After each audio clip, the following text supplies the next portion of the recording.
Well, hello out there. I'm T.M. Brown, and welcome to the next reading from my first book, A Life Not My Own. I'm so excited that you continue to join me on this journey.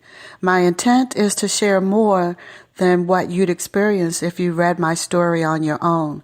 And you may decide that you'd like to read along with me, and I think that would be really cool. So feel free to grab a copy of my book from my website, www.author.tmbrown. We started from the very first page, and we're going to work our way through the entire book. Are you ready? We are now on page 69. Slowly the fog cleared, and I began thinking about my future. I had a college degree that was literally going to waste. I began searching the newspaper for work. I was able to find employment, but I didn't have a car. This greatly limited my possibilities of landing a good job. I worked in the retail industry and was totally unhappy. I hated the work hours, hated the mentality of my co-workers and the customers, and hated public transportation. I was saving money as fast as I could to rent an apartment. Ma was great about everything, but I needed to be on my own. Fairfield was too small. He was too close. Occasionally, I would see him at parties with her, and my heart would break.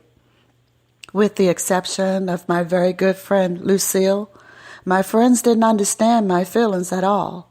I could not be around him. I did not want to see him with her. It seemed to me that he was so different with her than he was with me. Most of the time, they would just sit together, smoking cigarettes and drinking. Maybe I wanted to see it that way. I didn't want to believe that he could be happy with anyone but me. I'm still not sure I was totally wrong about that. His sister would call me periodically to see how I was doing. She'd ask me to go out with her, but that was just too hard. Somehow the conversation would turn to my life with him and her interpretation of what was going on with him and his girlfriend. It was more than I was capable of dealing with. I still loved him. It would take a lot of time to get over what we shared, longer than even I could imagine. One day his sister telephoned me to ask how I felt about him. I told her that my feelings were the same and that I still loved him. Then he called me. "Hey, Tina, how you doing?"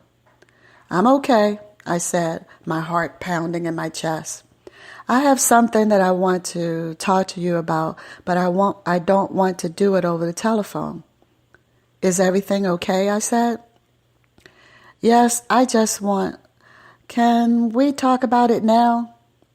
"You don't want to wait until I see you?" I asked. Actually, I just wanted to see him. If I couldn't be with him, I wanted to at least have the opportunity to be alone with him. "I think you know that whatever I tell you comes from my heart, no matter whether we're talking on the telephone or in person, don't you?" he said. He didn't wait for an answer. "Tina, I miss you. I was wrong. It didn't work. I want you back, and I'll do whatever you say to get you back. I know you wanted to get married one day and have a baby. I'm ready for that too. Whatever it takes to have you back. You were good to me, and I want you back," he said. I wasn't expecting this at all. What could I say? I still loved him. "I don't know what to say. You hurt me so bad. I can't let that happen again," I said. Tears were beginning to run down my face. There were so many nights when I had dreamed that he would come back to me. I didn't know what to say, so I didn't say anything. "Tina, are you still there?" I knew that he could hear me crying, but I couldn't help it. "Baby, please don't cry. I will never hurt you again, I promise. You don't have to say yes right now. Just meet me tonight, Tina. Will you? Will you meet me tonight, Tina?" "Yes," I said before I realized the words were spoken. "Okay then, see you later." As I placed the receiver back on the telephone in Ma's bedroom and dried my eyes in her pillowcase, I realized that he hadn't said where we would meet. I hope he wasn't planning to come to Ma's house. She would not understand. She'd think I was a fool to take him back after all that had happened. I was so afraid that he would stop by the house that I decided to wait at Lucille's house. I told her everything. Are you going to take him back? She asked. We looked at each other and started to laugh. Turning him away wasn't even an option. Well, girl, I hope it works out for you this time, 'cause I know how much you love him, she said as she got up from the kitchen table to answer the phone. Tina, it's for you. It's Ma, she said. Ma was calling to tell me that he was at her house. She didn't sound upset at all. I was walking down the street to Ma's house when I saw him walking towards me.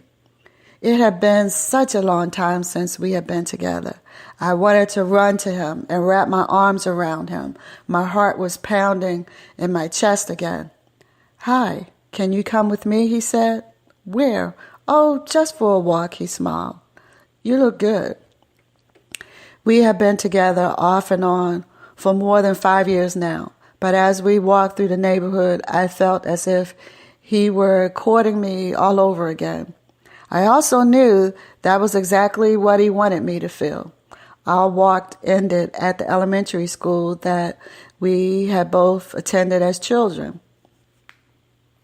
We chased each other around the monkey bars and other playground equipment as if we were kids.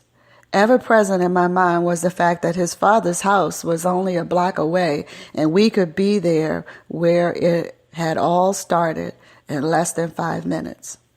So, where are you staying now? I asked, out of breath from running around.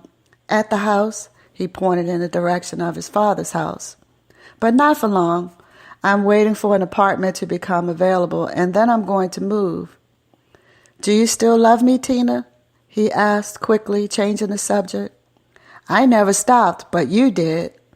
I didn't mean to say that, but the words came out before I had a chance to stop them. Don't you ever say that again, he said, squeezing my arm tightly. I never stopped loving you. I had something I had to do. I told you that. I tried to explain.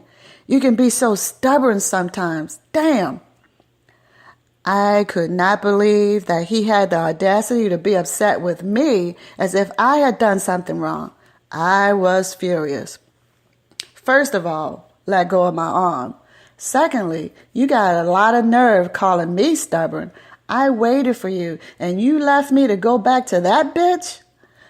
Now, that things haven't worked out with her, you want to come running back to me? You think we're just going to fly off into the sunset? Oh, hell no. You hurt me because you had something to do, I said, imitating him sarcastically. That's bullshit. He was laughing at me now. In the past, he used to tell me that he thought it was funny when I tried to curse. He said that I cursed like a white girl and that my pronunciation of the curse words was funny. He was shaking his head and laughing at me, and I was livid. Fuck you, I screamed, with tears running down my face. I loved him so much. He had hurt me so bad, and now he was laughing at me? He grabbed me and began kissing me. No, Tina, that's what I want to do to you, he whispered in my ear. He pulled me close to him, and before I knew what had happened, I slapped his face. But he just kept holding me, paying little attention to the tantrum that I was throwing. I've missed you so much. Girl, don't be like that. You know I'm crazy about you. Don't do this, he said as he continued kissing me. Then he stopped abruptly. No, go ahead. Get it all out.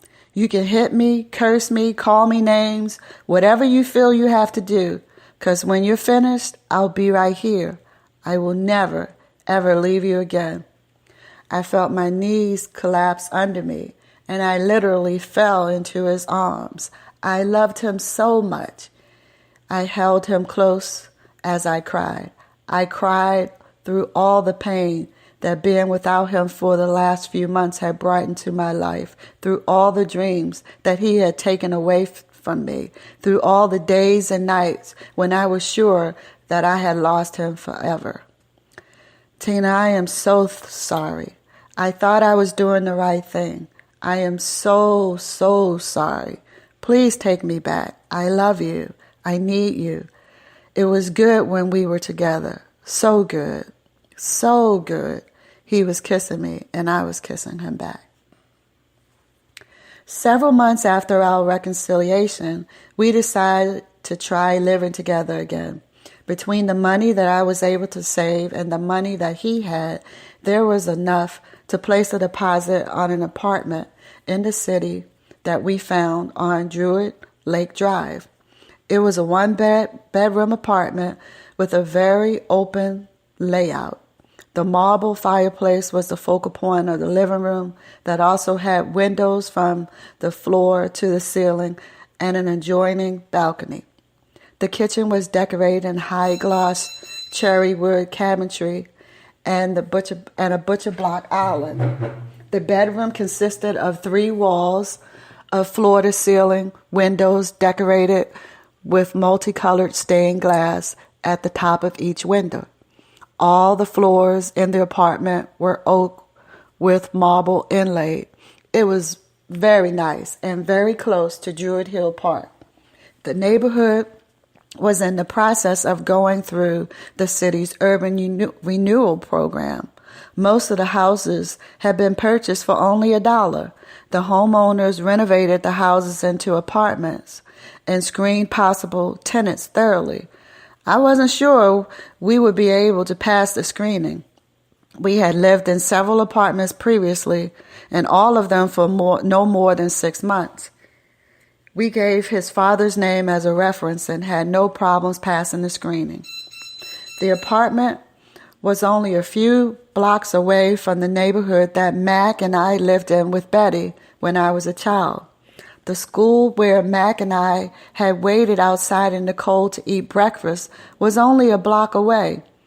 Being so close to my past somehow comforted me. I felt that finally all the old memories could be laid to rest.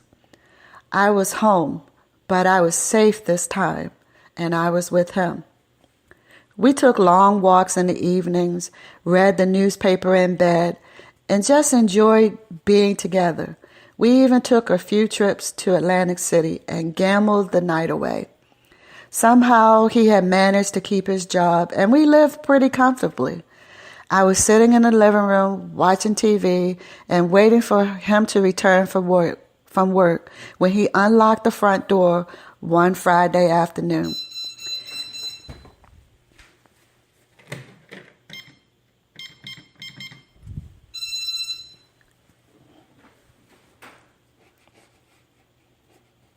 "Hey, baby," he says loudly, smiling from ear to ear.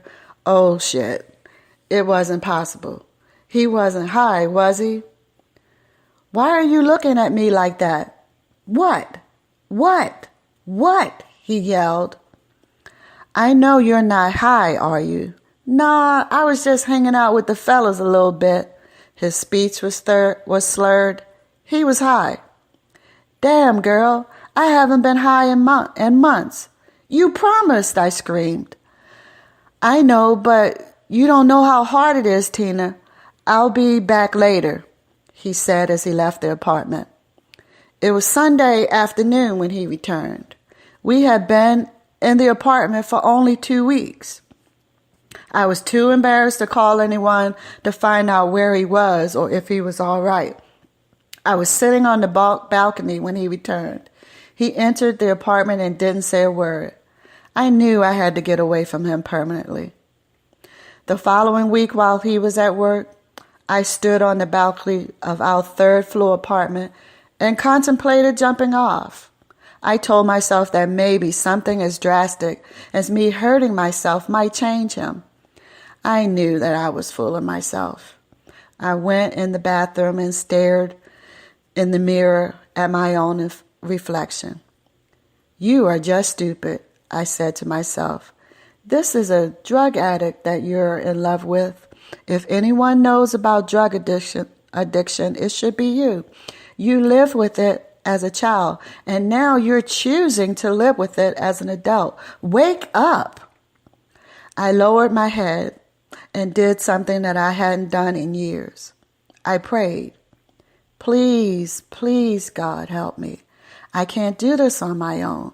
I'm too weak. Please, please show me the way, I cried. I felt his presence. God, he was there. It felt as if something or someone was embracing me. I felt the warm, comforting, loving feeling of God's love that I thought I had lost so many years ago. All this time, I had been in a dark space. I didn't know that all I had to do was to ask for help. I prayed for me that day. My innermost self spoke to me. I raised my head and looked in the mirror, speaking to myself with a voice and a confidence not my own. Yes, you can do this. You are much stronger than you could ever imagine. You have not gone through all of this for nothing. You will see. You know what you have to do. Now do it. Right then, I knew I had to do something to change my life. It had to be something that I could not change my mind about later. The idea of joining the Army came into my mind. My cousin had joined 2 years prior and seemed to be doing okay. What did I have to lose? Joining up would solve a few of my immediate problems. I'd have a job. I'd be able to leave Baltimore. And most of all, I'd be away from him. I walked the 10 blocks to the recruiting station downtown on Howard Street and talked to a recruiter. He reviewed my application and saw that I had a college degree. Immediately, he began explaining to me all the opportunities that were available to me through the Army. I was scheduled to take an entrance examination the following week. Secretly, I took the test and passed. After several other meetings with various Army personnel, I chose a military occupational specialty and signed the paperwork to enter the military on October the 26th, 1986. There was no turning back. We were getting along fine now. He was still using drugs occasionally, but we never argued about it. I had given up on trying to change him. We both knew that the change would have to come from him. He wasn't ready to give up drugs. He liked it. It was really just that simple. He liked the feeling that the drugs produced and considered himself capable of maintaining his habit and taking care of us. One Saturday morning, as we lay in bed, I asked him, "Why do you get high?" "I have been getting high in some form or another since I was 12 years old, Tina. It started with just drinking, and then I started taking pills. The pills were hard to get, and people were having some really bad trips, so I stopped that. Afterwards, I started drinking again, but I don't like to get drunk, and it makes you feel so bad the next day. My friends and I would go out to parties and dance, chase the girls, and drink. A couple of times I was so drunk that I didn't know where I was at the end of the night, and my clothes stank. Then one of my friends turned me on to cocaine. It was nice. I loved the way it made me feel. I felt happy. I didn't have a care in the world. I really don't understand how a drug can make you feel that good.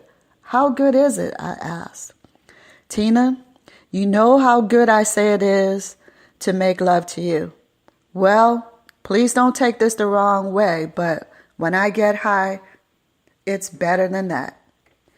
If it makes you feel that good, then how are you ever going to quit? One day I will. I want to. I see what it's doing to me and to you. You're not the same person anymore either. I know you feel a lot of frustration about me getting high. I thought that when I came back from the center, everything would be different. I never told you how nervous I was about being out of that place. There have been times in my life when I really thought that I was finished with getting high. I'd lie in bed and it would seem as though the drugs were calling me. It was like a hunger. The hunger would wake me up in the middle of the night. My mind would consider all the ways that I could get high. I'd try to fight it. Sometimes I would be able to go for days, weeks without doing anything. But eventually I'd give in to it and end up getting high. When I got out of the center, I still wasn't sure that I would be able to resist. That's part of the reason why I went back to her. She was good for me once too. She hated the drugs too, Tina. That's what most of our fights were about. I'd make promises to her and never follow through. Does that mean that you still want to be with her? I asked. This was the question that I had been afraid to ask for so many years. I still wasn't sure that I was ready for the answer. Tina, I have a son with her. That's something special. I only have one child. He is the most important thing in my life. I wish that I could work things out between his mother and me for his sake, but I just don't know how to make it work. She knows how much I care about you too. I never denied that. That's caused problems for us too. You know, I've never really felt that you loved me completely.